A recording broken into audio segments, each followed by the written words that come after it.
There are those relatively casual survival games like Team 17's recently released The Survivalists, and then there are those at the other end of the spectrum like Green Hell, an absolute bitch of a survival game where every single day is an uphill struggle, as you fight just to stay alive in an Amazon rainforest full of dangerous plants, animals and hostile tribesmen. If you're looking for a challenge, you'll certainly find one with Green Hell, so let's take a look what the game has to offer and whether or not you have what it takes. My name's Gotcake, and welcome to Starro Shovelware. So starting a game in Green Hell sees you selecting from one of three modes. Story mode sees you follow the journey of Jake and his wife Mia, a linguist attempting to make contact with the jungle's indigenous tribes. Survival mode starts you at a random location within the jungle and you're tasked with surviving for as long as possible, and challenge mode has you trying to complete a number of predefined scenarios within an allotted time period. Whatever mode you select though, they all revolve around the same set of survival mechanics, which you're gonna have to learn and master if you want to get far in Green Hell. Beyond the brief introductory level at the start of story mode, the game provides you with very little guidance and you're left to fend for yourself as you slowly learn how to forage for materials and food and craft the necessary tools for survival. Now I'm not going to be covering the story in depth in this review, firstly to avoid spoilers, and secondly because I didn't survive long enough to get very far in it and the majority of my time was spent in survival mode. The game's plot centres around your journey into the Amazon with your wife Mia. After setting up base camp, Mia disappears early on one morning to make contact with the local tribe.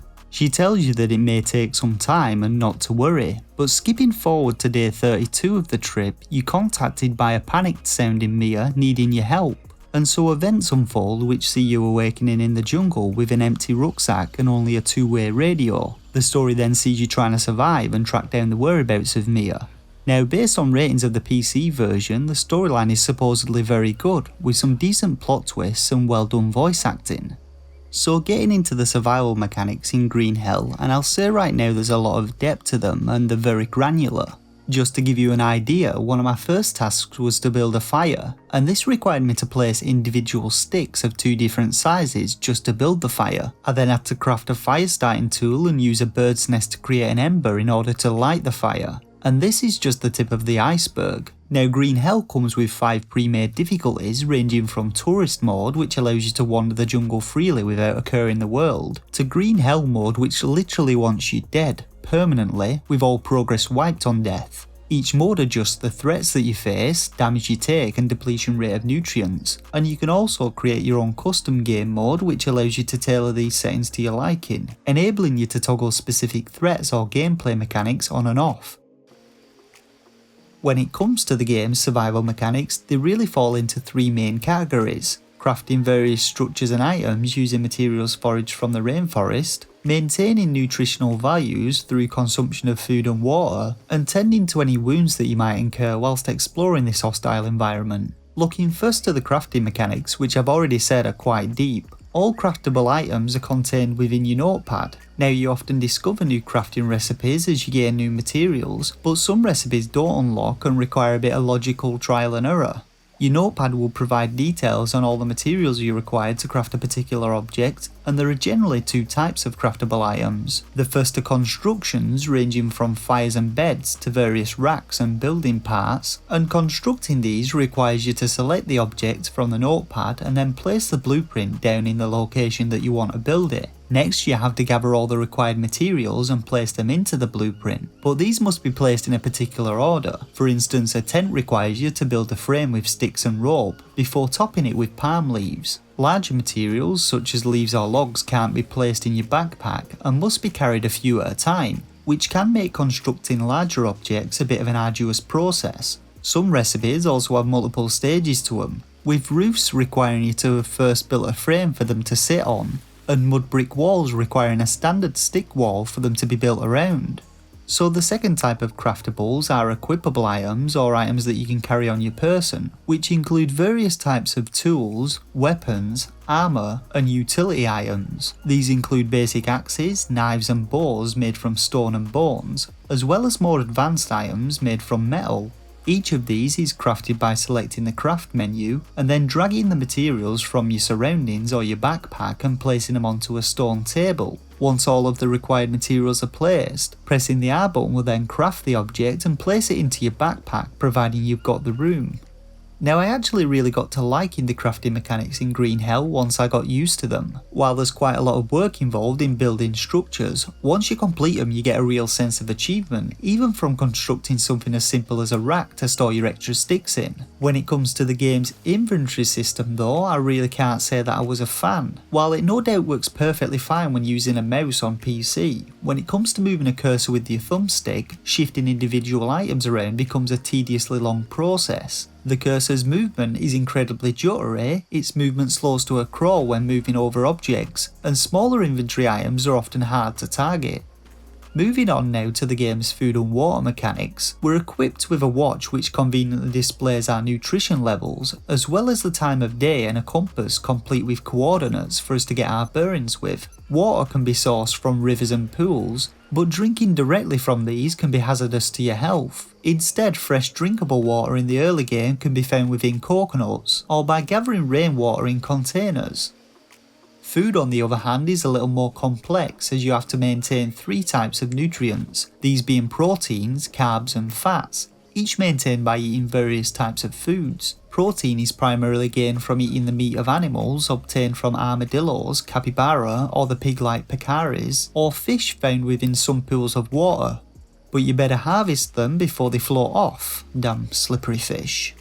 Your carbs can be topped up by eating coconuts and cassava bulbs, and fats can be found in some type of meats but mainly come from nuts. I personally found that protein was the easiest to maintain, but I really struggled with finding enough of the other two, at least in the area that I decided to make my camp. Letting any of these values drop to 0 will see your energy levels drop, reducing your movement speed, and eventually you'll die of hunger or thirst. It's also worth noting that there is a day-night cycle in the game, and that you also have to maintain a stamina meter which reduces over time, requiring you to sleep in order to restore it.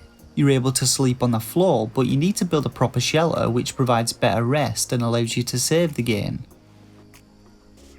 Moving on finally to Green Hell's health mechanics, and again we've got quite a bit of depth here. You can get parasites from drinking dirty water, or food poisoning from consuming spoiled food, which causes you to vomit, rapidly depleting your nutritional values. Injuries range from cuts and abrasions from falls and fights with animals and tribesmen, to venomous bites from spiders and snakes, which will quickly drain your health unless an antidote is taken. Any wounds that you incur will fester if not treated, and so tending to these injuries or ailments requires you to craft bandages, or consumable medicines from various herbs that you find dotted about the rainforest. The game also has quite a cool mechanic which allows you to inspect each of your limbs and apply whatever aid is required, and also to check them for any leeches or parasitic worms that you might be unaware of.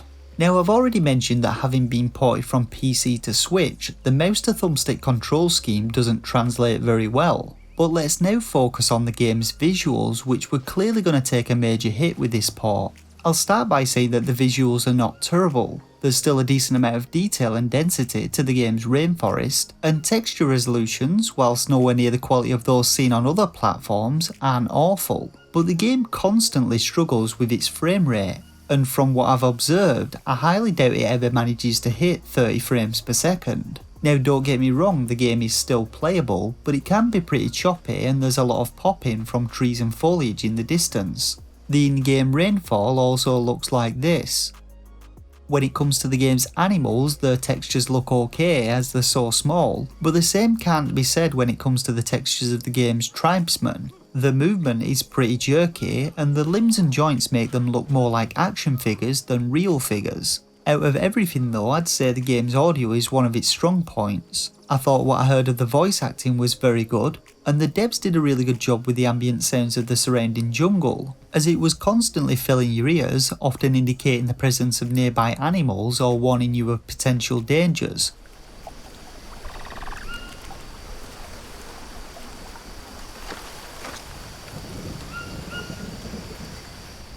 So in summary, I did have a good time playing Green Hell despite it taking a good few hours just to learn the basics. But I think this hardcore approach to self-teaching, as well as the deep and challenging survival mechanics, may put more casual gamers off. I also think that the frame rate stability and control scheme issues could prove problematic. So now let's get on to rating Green Hell. Now I rate games between 1 and 5 stars, with the shovelware stamp of approval reserved for the worst games on the eShop. This is my own personal rating based on the quality and quantity of a title's gameplay, and whether I think it offers value for money to potential buyers. For a rating, I'd give Green Hell 3 out of 5 stars. While the game suffers from constant stability issues, it remains playable. There's a huge amount of depth to its mechanics, and for those of you who have been looking for a real survival challenge, Green Hell will no doubt tick that box. What I would say though is don't come from PC expecting the same experience here, but hopefully a patch in the near future will improve the game's frame rate and add online multiplayer, which is already live in the PC version of the game.